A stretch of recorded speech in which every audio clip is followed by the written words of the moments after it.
Hello everyone. Hello everyone. It's Ivan here from Reclaiming Your Throne. We're just waiting for Richard and Colorado to join us. Thank you for coming today. Excited to be here. So we'll just take 1 or 2 minutes for people to come and to set up things. So just get comfortable and let's get going soon.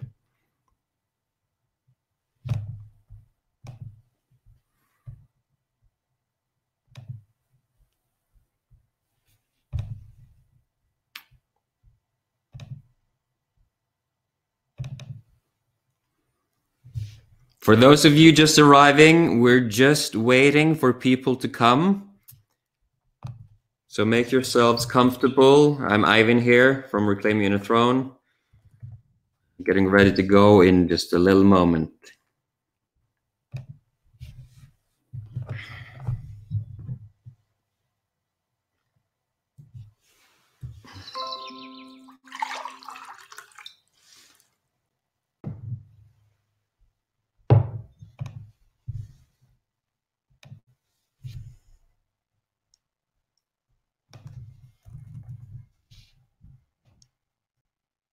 Sure. There you are. Awesome. A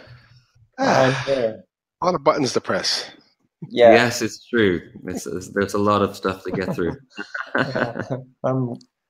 I'm good. Hello, everyone. We're glad you're here. All 24 of you. Wow. Yeah, cool. Good. Hoping some more people will arrive soon. And I think that we should just jump in, huh? Yeah. Let's do it. Let's do it. Okay. So, everyone, we're here for webinar number 3 in our series, Facing Chaos, the Archetypal Path of Getting Your Shit Together. And I've been really enjoying doing this so far. And I've been really looking forward to this one. Feels a bit edgy, but like we can challenge a bit more and maybe go to some, fierce places together. So it could be fun. Yeah. Would love for you who are here to just share a little bit about who you are and where you're from and how you're feeling about today's presentation in the chat. So are you feeling excited? Is there anything that you want to know? How, maybe you have questions about the relationship between the warrior and archetypes that you've heard about earlier, that kind of thing. So just a couple of words, how you're feeling, where you're from, and what you want out of the webinar, and we'll just continue here. Hey, Carl, can you paste the YouTube link in the chat, please? No, there shouldn't be any reason for that. Everything is set up, working as it should. Says here that the webinar link froze, but the YouTube link is working well in the chat. Oh, really? Yeah, I can see that. Okay. I would suggest reconnect if it didn't work, because I do think, I had to reconnect. Grant, great. Good stuff. Just try and reconnect. It should work just fine. I'm Jose Maria. Good to see you. And Phil. Hi, Phil. Hi, Grant. Yep. Hello, everybody. And about creativity. Mind, body, and spirit ready. Sounds like the good attitude. Oh, there's Eve and Anna. Looks good here. Okay, so we have 2 women with us. Eve and Anna. That's wonderful. And Phil. Yeah, very good. Steve from Canada. That sounds like Steve Dengate, doesn't it? Yeah. It could be. Yeah. Could be Lewis, Henrik, Ivan, Cohen. I know Cohen. There's awesome. Jay. Whoa. This is good. I'm enjoying seeing everyone. I'm excited. Live it out. Are you excited about today, everyone? Oh, yeah. We got Henrik's here too from Espanol. Yeah. Hello, Anya. Nope, wrong Steve. It wasn't Steve Dengate from Canada. Well, it's good to meet a new Steve from Canada. So hi, Andre, Jim. Andre, awesome, Jim. Very good. Well, I'm glad to hear from you. Hey, Paul. Pleasure. Just in case you don't know, we're out of sync by a few seconds, so we're responding a little bit later sometimes than you're actually typing in. It's Carl from Salt Lake City. Yeah, I hear you on the conversations about the warrior. We certainly need the life force of the warrior now more than any time, maybe. The mature warrior. Carlotto and Richard, shall we introduce ourselves to those who might not? Let's do it. Yeah. So my name is Carlotto. I'm on the right here. I live in Denmark. My screen. 50. Or mine. Anyway, I live in Denmark. I'm 55. I work as a course leader on Reclaiming a Throne. And I'm happy to be here and talk about the warrior archetype. It's one of my favorites. Oh. And my name is Richard Alexander Arsic. I'm in Cambridge, Ontario, Canada. And I'm also assistant course leader at Reclaiming Your Throne. I'm also the vice chair of Mankind Project Canada. And my life is pretty much dedicated to serving men and changing the world from that standpoint.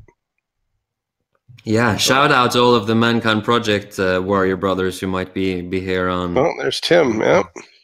Yeah, Tim. Great. Yeah. Oh shit! I think I'm just getting the hiccups. That would be terrible on a webinar.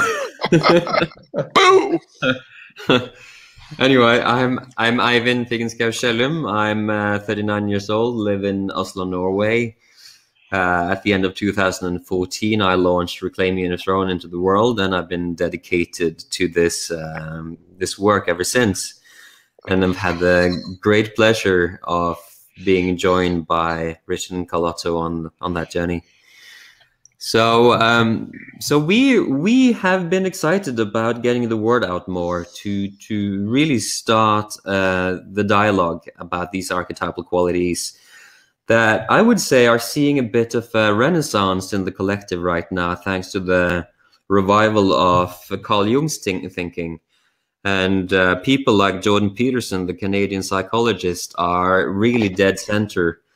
And I think what a lot of people are starting to see is that we really need to have an appreciation of the deep work of Carl Jung in order to really understand the forces which are running rampant in our culture and in our world right now. So that's really at the core of what we do. Men's work in an archetypal way. Yep. So as you see, we have this badass Viking berserker who's going to join us through this hour together. Looks like a Newfie. Huh? No, only the Canadians will understand that. Okay. We have an intention for this hour together, and it's to show you the crucial importance of claiming ownership of your anger, boundaries, and power. And why? Because it is in the service of the greater good. You know, only when the warrior lives in service of the greater good does he alchemize these potentially destructive energies and emotions into gifts to the culture. And we'll get into this. Yes. Yeah. Yes, so important. Would you like to go through this list, Gail? Oh, I can read it. What's the archetype, warrior archetype? So we go through like the basics of the warrior and his immaturity and maturity and the journey, the hero's journey towards that thing. And we're going to talk about the warrior without a king, because the warrior and the king is an alliance which is deeply necessary to make the warrior grow up. We're going to talk a little bit about Me Too and the distrust of power and masculinity, because a lot of people think that masculinity is no, they think that the toxic masculinity is the masculinity we have, but that's all masculinity is toxic, essentially. Yeah. So of course, scary stuff, and we're going to talk about what happened when the warrior attacks itself. when you go to workaholism and you burn out. And of course, we're going to talk about the beauty of the warrior and the lover arc, how they are united and like bridging the opposites, the polarity of the world. That's one of my favorite topics. Yeah. And ending up with carry a load, grow up your warrior, and some good advices on how to step into your mature war energy. And number 8, maybe we'll take that one, Ivan. Yeah, so what we want this time, you know, on the previous webinars, we've been ending with some invitations and offers. We're not going to do that today. We're going to, well, it's an invitation for sure. We're going to invite you into a Zoom call, those of you who want to get to know us more and who want to get some coaching on the things that we have been talking about. So we're going to have a community hangout. Our much loved community hangouts is an opportunity to come on Zoom and be with the community. So I hope as many of you as possible will choose to join us for that. I love to meet you all in a proper way. This is more of a one-way medium, and Zoom is more of a dialogue. So you will have information about how to join the community hangout at the end of the hour that we have together. Okay. And of course, also question and answer about this webinar. We do the Q&A in the Zoom call this time. Yeah. I'm looking forward to that. Yeah, me too. It's been a while. Mm-hmm. Yes, the hangout is right in the end of this call. The hangout we're inviting you into will, start at when this webinar ends. We're going to post the link here, so. Yeah. Okay.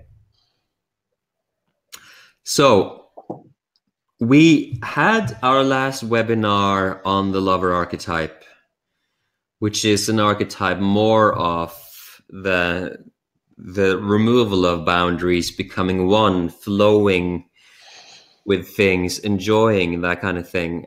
In so many ways, the warrior archetype is the polar opposite. More and more, actually, I'm starting to see warrior and lover as very much synonymous for the classical thinking we have around masculine and feminine. So in so many ways, the warrior is the quintessential masculine archetype, even though all of these 4 archetypes are highly needed in a mature psyche. Obviously, a woman needs a warrior as well. We are coming from the perspective of men's work, and I do believe that the way that the warrior expresses in men and women might be a little different. But let's go through this right now. We have some key words here for you people. They are responsibility, discipline, boundaries, autonomy, integrity, loyalty, service, and protection. So you will see, for instance, on a lot of police cars around the world, you will see the words serve and protect. And when the police starts behaving poorly, which unfortunately happens way too often, then those words start to be whatever, you know, serve and protect. You're not doing that. But really, it's at the core of the warrior archetype. And there's so many people employed in positions of warriorhood in our culture today that are doing a fantastic job and keeping the very, structures of our society running. So we need discipline. A warrior has discipline. There's a lot of reluctance when we want to really move into the world with our work, for instance. I can be afraid. There might be, we have an expression in Norwegian, the dørstokkmila. It's the doorstop mile. It's when we're standing on the threshold to stepping into life forever. We just never step through, So we need the responsibility of, staying true to our vision in this world, to claim the purpose of our existence and not just be recipients of other people's support. We need to offer support and take responsibility. And that requires discipline.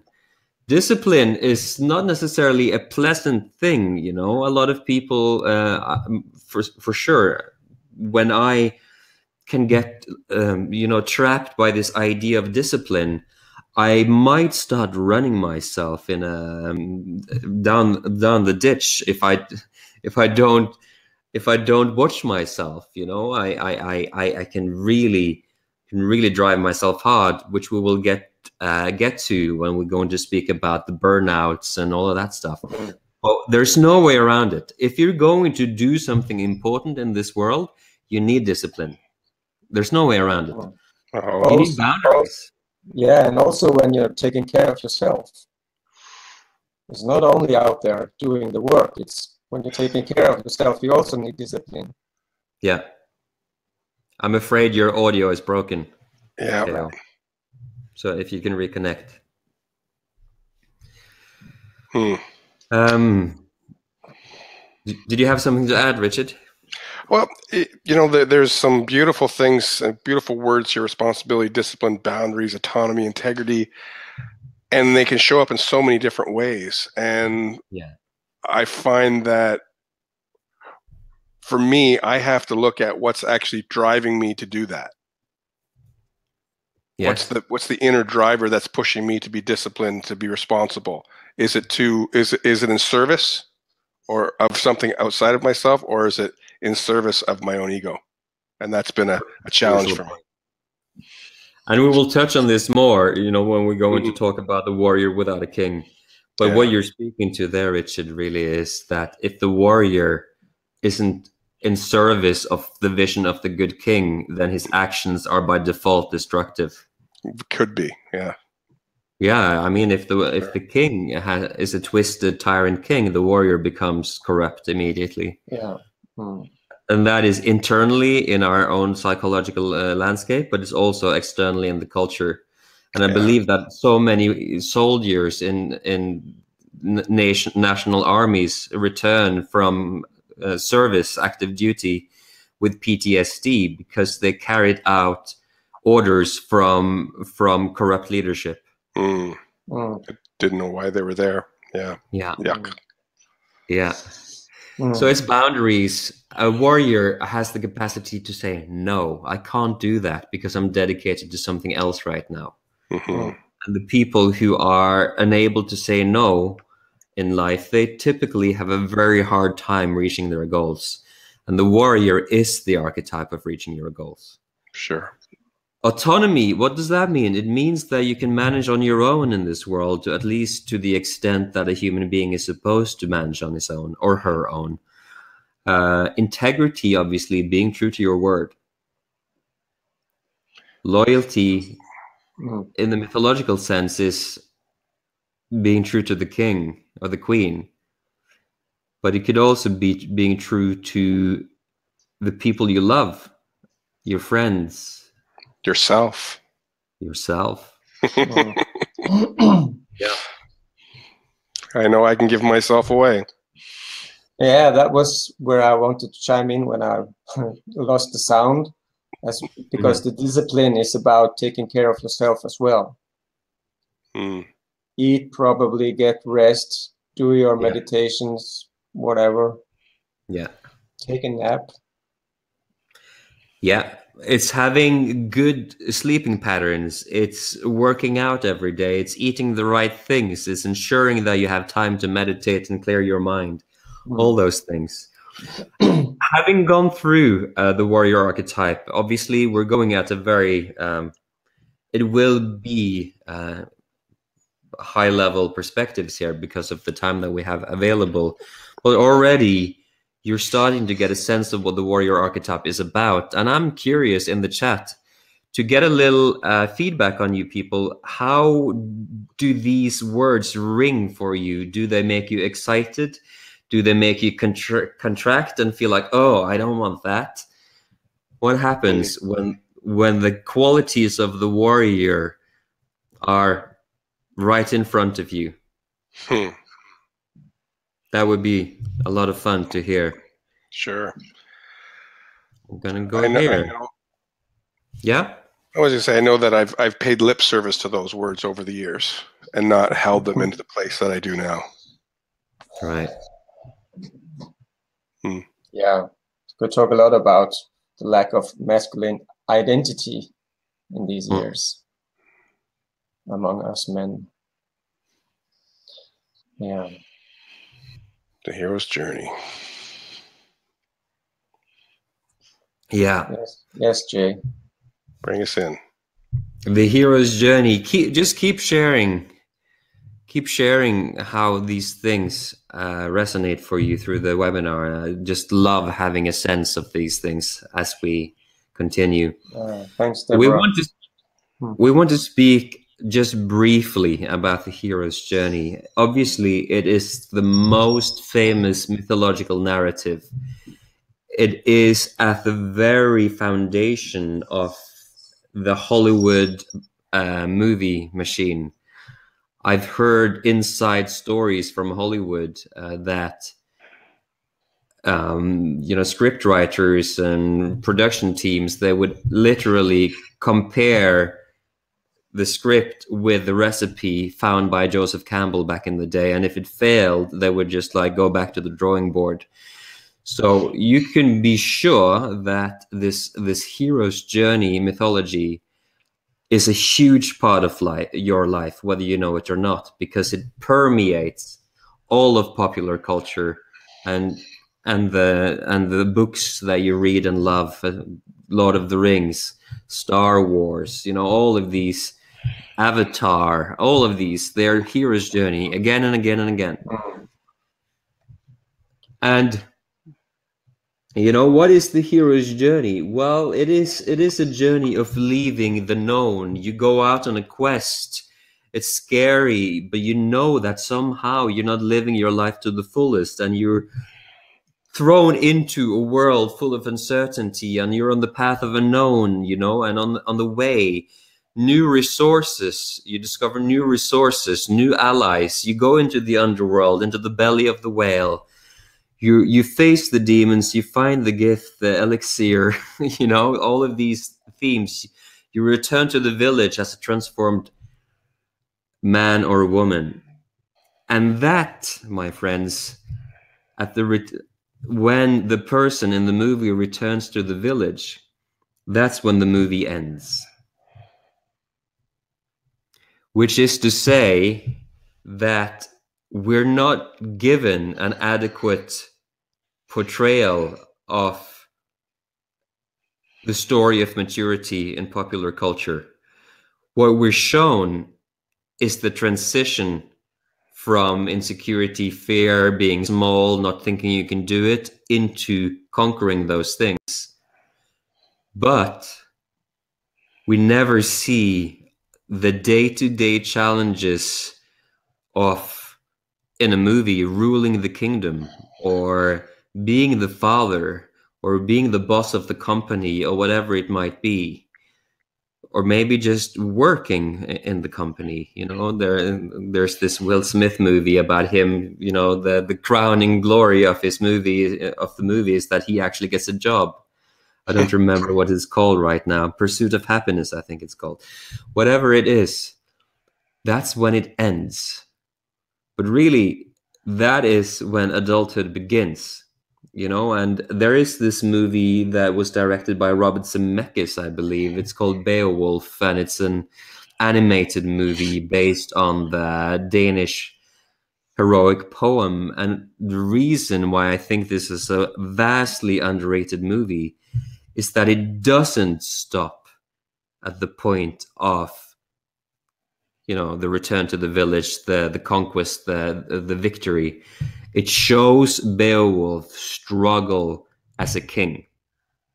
So we need to have a grasp of a wider mythological narrative than just the hero's journey.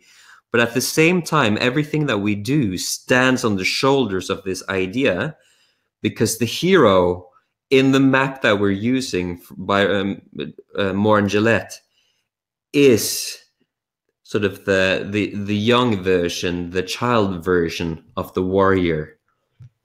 So I hope that makes sense to you. give me a sense of whether that made sense to you in the chat. I guess right now Carlotto is on a hero's journey to make his technology work. Yeah, Ivan, I find everything in my life is a hero's journey. Every time I think I said it earlier, every time I step out the doors is potentially a hero's journey of some shape or form. And it's the ever upward spiral of reinventing myself by going through whatever it is that I need to lean into in order to grow. Yeah. Yeah, I fully see that. Isn't it about facing fear, a lot of it? Exactly. That's what the abyss usually is the place where the demons lurk in the dark. Yeah. Facing the fear and doing it anyway, huh? Leaning into that edge. Yeah. Yeah. So nice to see that it makes sense. That yeah, that's good. I appreciate that. And Grant, I read your message. I feel that the warrior in battle is the only imagine we have, and not the fully rounded man. Totally agree. That is at the root of the story we want to tell. Is that the warrior in isolation becomes like a war machine, you know, chaotic, destructive. But when tempered by the lover and by the vision of the king and by the wisdom of the magician, then the warrior becomes a force of service in the world. Yeah, it becomes a tool to get shit done. I'm back. To get shit done, baby. Where the hell? Where's okay. KO? Carlotto is here with audio, but no video. No video? I have put it on. Strange world. Well, we hear you. Can you see me? No, but we hear you. Let's just continue, Carlotto, and hope you get your audio or video fixed. Yeah. So, a warrior without a king. We've already touched on this, but this is really the defining point on deconstructing this really toxic idea of toxic masculinity.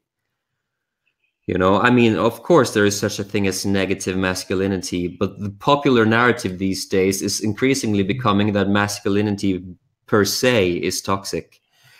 And that is because the people, the activists or ideologues that are using these terms, they have no experience with positive images of the warrior. You know, and to be sure that this toxic masculinity idea is deeply linked to the warrior archetype. So right now we're in the world of men. So if bear with us, women. I hope it's interesting to you as well. What happens, right? If a king is or a warrior does not have a good king to serve, you know for a fact that a warrior is in some way dedicated to the art of war. Right? That is the sacred geography of the warrior is the battlefield. That is where the warrior operates. He is in the arena, down on the ground, fighting the fight. And if there isn't a good fight to be fought, the warrior will pick the closest fight that he can fight. So he will fight the bad fight in order to have purpose. So you will find that when we live in a culture with so few mature leaders, which unfortunately is the case, I would say that a lot of the time in politics, the shit rises to the top. There's a lot of broken leaders in our world, a lot of broken leaders that are leading to I don't know, compensate for their insecurity, it seems like a lot of the time. Who knows what's going on? But when a warrior desperately looks for something to serve and all it can find is broken, corrupt leaders like that, well, he will take it. She will take it. And they will go to battle and fight. And they will come back with PTSD and broken at the seams, and they will suffer and they will live horrible lives. But at least they are pursuing something that feels like purpose. Isn't that same thread carry through just into the average man trying to live his life rather than going into the battle? Like many of us, I would imagine, have not been to war. But in a way, we go to war every day. Exactly. That's the thing. Yeah, when we live a life without purpose, without meaning, everything goes. You are boundaryless. You can just act like you want to and blame all the others for being wrong. Exactly. So I can point my finger at the corrupt leaders around me and say, it's all your fault. And that justifies me doing fuck all. Yes. Yeah. That's the warrior that I want to speak to. That's the men. So the more we can embrace our maturity, the less we need a leader on the top, I guess. So the more we can control that's ourselves. The idea of the inner throne that we're trying to spread, Colorado, is that we all have an inner throne. Exactly. Yeah. We don't need to kowtow to broken leaders who are imposing themselves on our inner landscape. But unfortunately, this is why the warrior is so frigging important. Because if you don't have it, you become a sheep who will do whatever the fuck someone tells you to do, because you don't have the fortitude and the courage to think independent thoughts, and you will just follow the closest leader. And then you will complain that the world is falling apart, but you're doing shit about it. Yeah, you know, and this is the epitome of immaturity. And if you're doing that, you're going to have an awful life. And you're going to see the world as a place full of danger, because you're not owning your own power. So you're projecting certain power onto everyone who's being assertive, and then you will bow to them or rebel against them, and you will be in this shadow warrior play throughout the whole existence you have on this planet. And then go home at night and turn the TV on to get reinforced about all the shit that you've been thinking.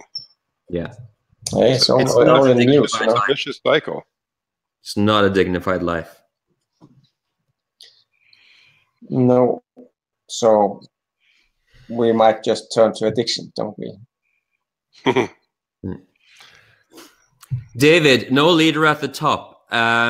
Hierarchy is built into us. Just more developed leaders who genuinely represent their constituents, please. We're not necessarily saying that there should not be hierarchies. That is postmodernism. That's not a healthy view. But there is such a thing as leaders trusting the sovereignty of the people that he's leading or she's leading. But when a leader is leading according to the old paradigm of leadership, it's more like, do what I say, otherwise do kind of thing. Not what I do. Yeah. Yeah. So then you don't actually use the resources which live in the individuals that you are set to lead. And I mean, in some, I'm the leader of Reclaim Your Inner Throne, strictly speaking. I'm the founder. And sometimes I find delegating hard. And when I don't, I become bad at what I do. And when I have amazing guys working with me like this, they're leaders. Of course they're leaders. So we all have our inner throne. And the good king and the good warrior creates more leaders. And that's where I think it breaks down in that what you read there from David, is that those leaders are not nurturing and bringing up more leaders because they're afraid they're going to lose their power. Wow, that reminds me of the father-son the father-son connection. Yeah. About the king is the father. Yes. With his wisdom and his boundaries and his knowledge and how he can guide a young guy into his maturity. So without the grown, mature father, pretty much fucked. Yeah. And isn't the son always trying to take the father down at some point to promote his own sovereignty and his own warrior capabilities? I think it's good for a son to go to be better than his father. I think he wants that. I don't think he wants to take him down, but he wants to be better than his father. That's a good journey to work to travel. I'm not sure. Okay, well, you're a dad and I'm not. I do think that sounds like it could lead to grandiosity and alliances with mother. Well, okay. Can we return? Can we return to the topic at hand, Carlotta? Oh, right, that topic. Oh, yeah. Yeah. Anyway. Oh boy, me too. Yes. Me too. Okay, this is obviously one of the hot potatoes in the collective field these days, and anyone who's involved in men's work has had to relate to this question in some way or another. Because Me Too, parts of Me Too would have it that masculinity is bad by default, that somehow men are broken in essence. And what we want to speak about here is that, of course, there has been a lot of destruction at the hands of the immature warrior. And a lot of what we see with the Me Too is the results of that trail of destruction. Men in positions of power that take advantage of their power in ways they really shouldn't. But what happens then when someone becomes convinced that they're fully at the mercy of others? You know, we already spoke about that. That is symptomatic of anyone who refuses to own their power. So there is a responsibility on the behalf of women as well to really own that you are powerful beings. And if you don't own that you have power, then all of that power will be projected onto the people, typically men who are assertive, who stand for something strongly, and then they will look like the faces of evil. Because that is how archetypal energy moves. When you don't own it yourself, you project it onto someone else. So this is really a crucial topic right now, because we're working with many different facets of cultural evolution at the same time. So we have the traditional masculinity of the traditional conservatives. Right. And they don't assimilate or accept or embrace any part of the lover archetype as valid expressions of masculinity. But then we move into this complete polar opposite direction, where the only valid expression of masculinity is the lover archetype. Follow the flow, man, and just be nice to one another, and everything will be cool, man. You peace and love, you know? And all of a sudden, a guy has no spine, and we're at the complete other end, and that's where we are now. That's called a snag. Snag, yeah. Sensitive new age guy. Yeah. So what we're speaking to is the integration of the lover and the warrior, where you're actually sensitive, empathetic, loving, while having a spine. And okay, we're speaking more to you guys now. It's a tricky world out there right now, because being a guy who's assertive is seen as inherently problematic by growing parts of our culture. And it's not right, and it's not good for any of us. And don't let it break your dignity. Keep going out there, being courageous, express the warrior, but temper it with the lover energies of empathy and sensitivity. Yeah, exactly. I always like to do a meditation where I get men to feel their root and really feel that power in there, and then bring that up into the heart, because the root is where we get things done. That's that power center, and the heart tempers all of that. So it comes from that place of deep service, from compassion and love. Love it. I got goosebumps when you say that. I would love to hear more about your situation, Jay, if what we're speaking to now feels relevant to you. Yeah, no kidding. Being 22-year-old and a man right now, I can see how that is confusing. Yeah. Not wanting to be like his father, for example. He said that. Yeah. Well, yeah, exactly. Okay, let's move on. Ooh. Ooh, yeah. Ooh. I've never done that. Nope. So when we are not integrated into the mature warrior, we just want to get along and be as good as we can, and it never feels good enough. Also because we lack a connection to our inner kingdom, our inner throne. We are kind of lost on the highway like a Ferrari without a GPS. So we are burning and burning and burning and burning, and we get sick and stressed out. And yeah, we can't take care of ourselves. We can't take care of, protect anybody else. So we just on our own, like the lone wolf working his ass off. Yeah. Yeah. Your audio is broken again, I'm afraid, but I can hear you just fine. Yeah. Okay. Yeah. So I thank you. So do we put our careers, KO? Do we put our reason for being and make it all about work and give our souls to that part of our lives rather than to that mission of service greater than ourselves?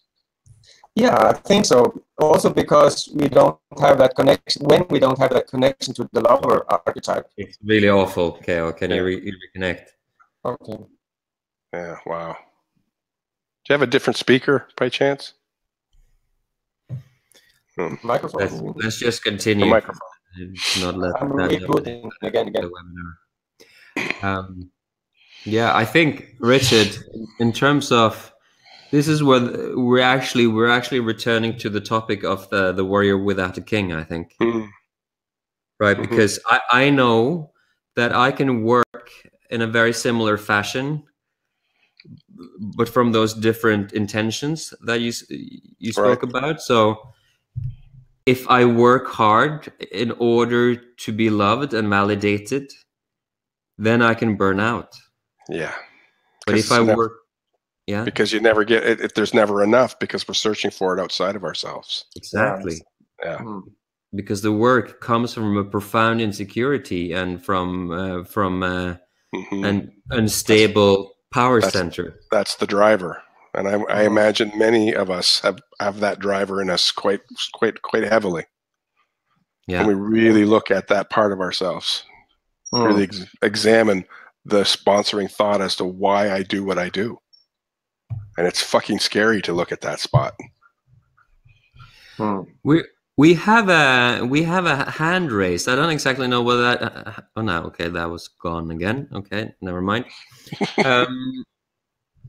So yeah, this is where it can be subtle sometimes if we work for that validation thing, or if it just sneaks in subtly, then all of a sudden work becomes a chore, and it's just like it can happen to me quite often, and I run out of energy so much more quickly. And 5 years ago, I had mononucleosis, and I went straight into this, and I spent 5 years in that. And I do think even though back when I was doing masculinitymovies.com and stuff like that, I was getting a lot of validation for it, you know, because my perspectives were profound and it was helping a lot of men. But at the same time, I was doing a lot of that, you know, I was working with Masculinity Movies on the weekends, and then I had a normal job. So I didn't have a social life. I didn't do anything fun. I didn't nurture myself. It was just work. And I got a lot of validation from the masculinitymovies.com work. And I am pretty sure that predisposed me to the infection that took me down for 5 years. I'm pretty sure. Yeah, it could be. Yeah. I'm glad you're back. This is the thing. Sorry, Richard. Coming and going. Oh, I was just saying, glad you're back. Thanks. So you need that serving vision of the king. You need the blessing, the harmony, the vision of the king or the queen, and then it's good. You can work hard. You're fine.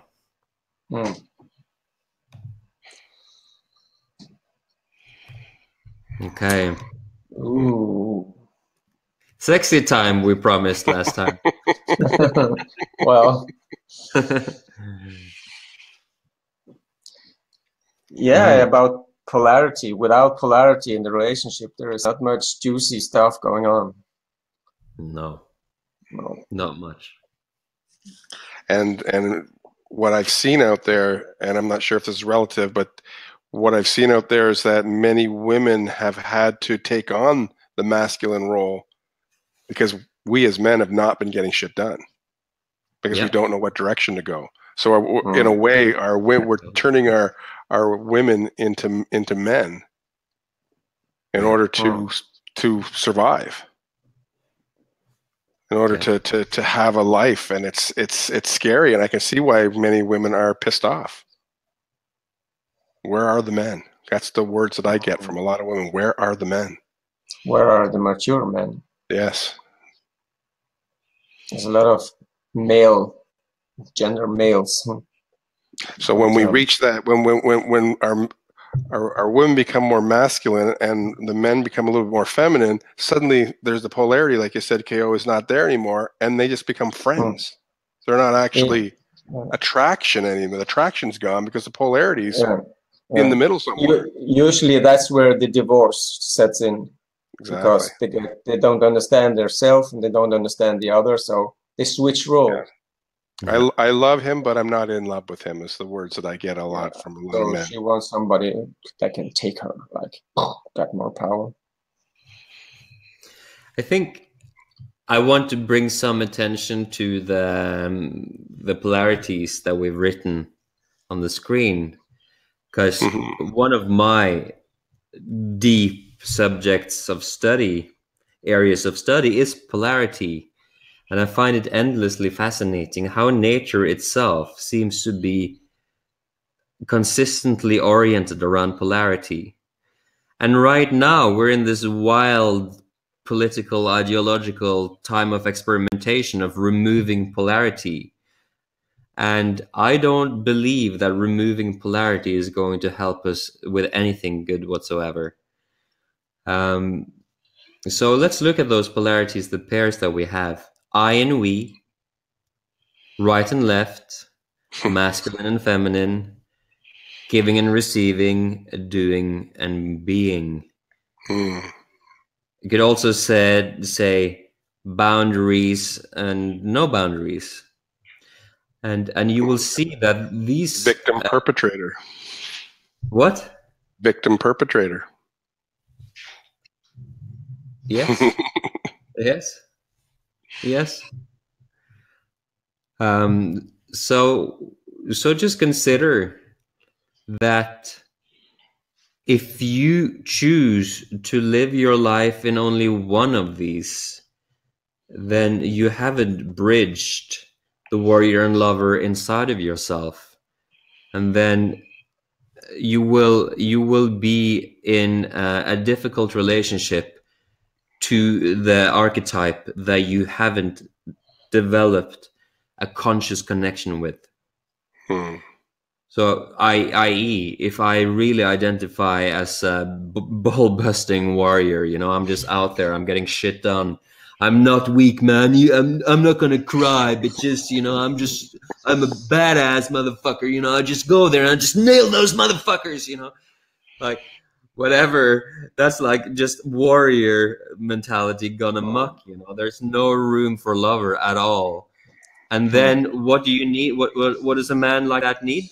Well, he needs a lot of feminine, you know, and it's very, very, very strong on polarity, but he also becomes enslaved by the energy that he hasn't actually integrated in himself. So that's yeah. Does it make sense? Mm-hmm. And I think that is why a movie like Beowulf shows that the hero archetype or the warrior, a strong man like Beowulf, the only thing that can get him to his knees is the feminine.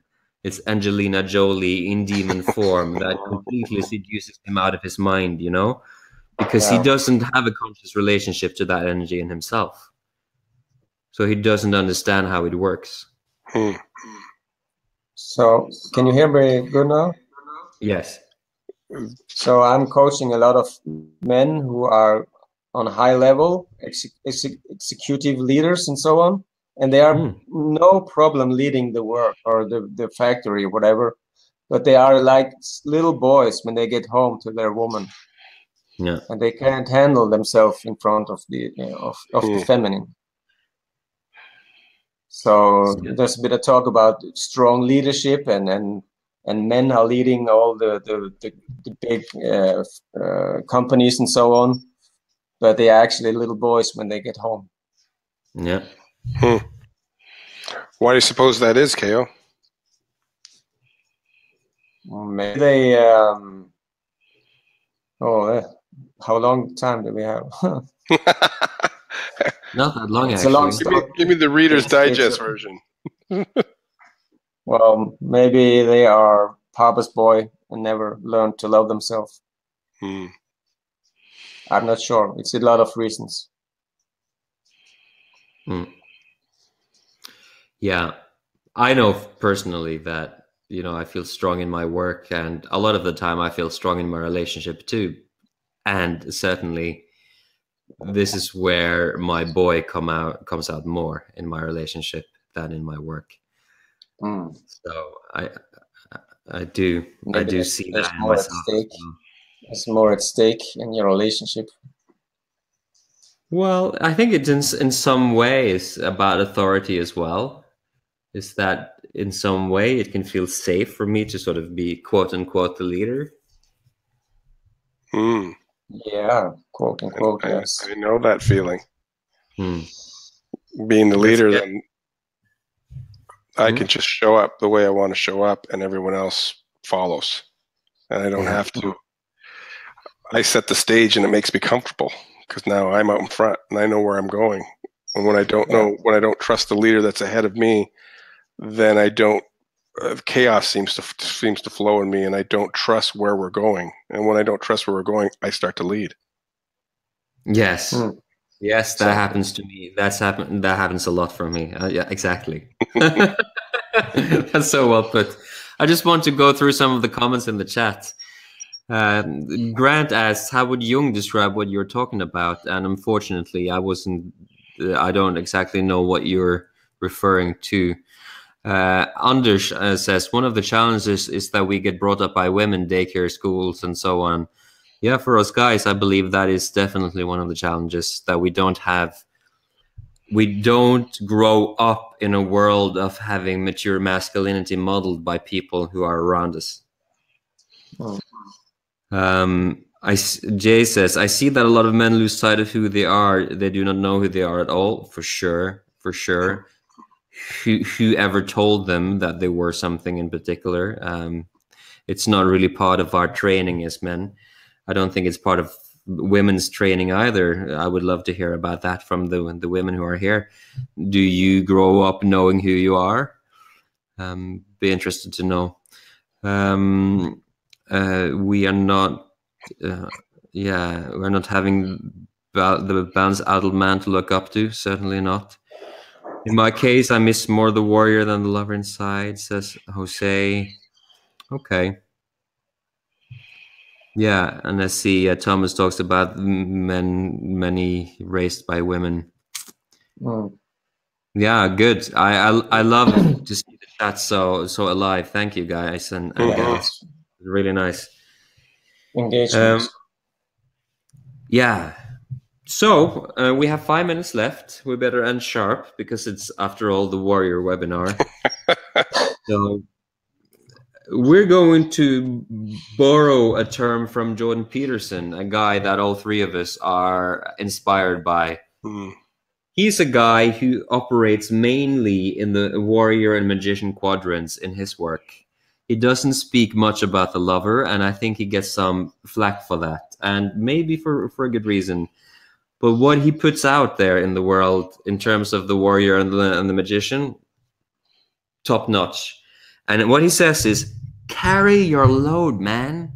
Just grow up. Find something to serve. Pick up that load and walk with it and make yourself useful. Stop being a wretched, miserable victim. Make yourself useful. Be courageous. Do what you know you're here to do. And really, it is a warrior message.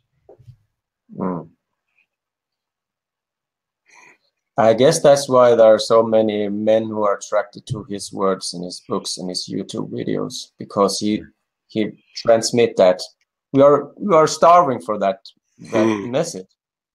Yeah. Phil asks, integrate the lover with the warrior. So how does the magician figure in? Actually, it's the magician that makes that bridge, that builds that bridge. That is the Reclaim Your Inner Throne work. It's the magician work to bridge the lover and the warrior in order to reclaim the inner throne. And we can't go into that deeply right now, but it has to do with ritual process, initiation, alchemy, that kind of thing. We can address this in the Zoom call if you like, if you join us there. So let's just go through these keywords before we end. Pursue a vision. Pursue the king's vision, the queen's vision. Serve that vision. Take care of your body. Sharpen your mind. Stay conscious of boundaries. Healthy discernment. This is the thing. Protect innocence. If you understand this as a core feature of the mature warrior, then you're going to heal any resentment that you have against him or her, because it's protect innocence. Damn it! What kind of father doesn't protect his child through the warrior archetype? What kind of a wretched human being would that be, right? So protect innocence. Endure hardship for the greater good. Maintain structure and order in your life, which is exactly the opposite of what the lover would do. Penetrate with your presence and intention. I'd like to say penetrate the world. Bring your gifts. Share yourself fully. Yeah. You know, the world needs us all. Yeah. I have a challenge before we end. Right now in the chat, share a commitment that you have for this upcoming week and make damn sure that you stick with it. And if you want accountability for that, then join our Reclaim Your Inner Throne community group on Facebook. So everyone, you have an opportunity. We'll give you 2 minutes for that, to write a commitment in the chat for this upcoming week. Grant says, I commit to handle my mother's end-of-life issues with dignity and integrity. That's a noble commitment if I've ever heard one. Thank you, Grant. Is there a time frame on that, Grant? Well, I mean, he doesn't know when she's going to die. So. Meditate every day at least once, Henrik. Awesome. Yes. Rocket. Good. Live as if you were to die tomorrow. That is fluffy in my perception about creativity. That's not a warrior commitment. Yeah, Can actually, you rephrase that into an actual commitment? yeah, with your own words about creativity. Yeah. Yeah. It is undetermined, but she's in hospice. Yeah, well, I hope she has a good parting with, surrounded by her family. Thanks for sharing, Grant. Yeah. Do you take the challenge about creativity?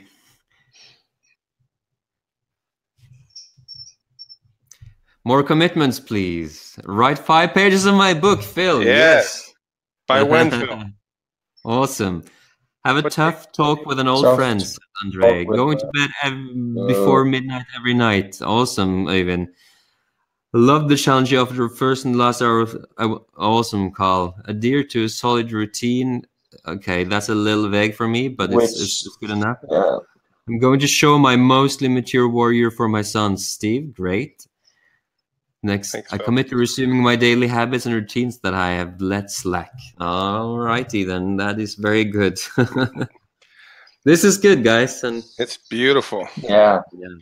And I know when we do this work in the groups that I work with, we say when we're going to do it and have it done and get it done by using the SMART goal term, so that it's measurable and it's easily there's a time frame. When am I going to do this? And we're going to do this by next week is how I understand it. So it's important to bring. It's easy to say, well, I'm going to do this, and then it just, without putting a time frame on it, it just kind of floats off into air and doesn't really become a reality. Yeah. Yeah. Okay, so this is what I'm going to do, people. Right now, I'm going to present an offer, which is actually not an offer. It's just a link for the community room. So you should have had some notification in the Webinar Jam interface now. So the Zoom room should be open, but in case you should have problems, I'm now pasting the Zoom link in the chat. I will be ending this webinar in 1 minute. So why don't you copy that link that I just pasted in the chat just in case. So we'll keep this webinar open for 30 seconds more approximately. And then we will see you in the Zoom room. And you're all welcome, men and women. Yes, men and women both welcome. Yes. And 2 weeks from now, by the way, we will have our last webinar in this series on the sovereign archetype. It will be in 2 weeks because of some activities in my life, but next Sunday, I do believe we will run a community hangout again. So. Okay, thank you so much for coming. Yeah. Looking forward to seeing you in the Zoom room in just a few moments. Thanks, everybody. Thank you. Bye. Good, Axel. See you in the Zoom call. See you in the Zoom call, everyone. Bye. Yeah, bye for now.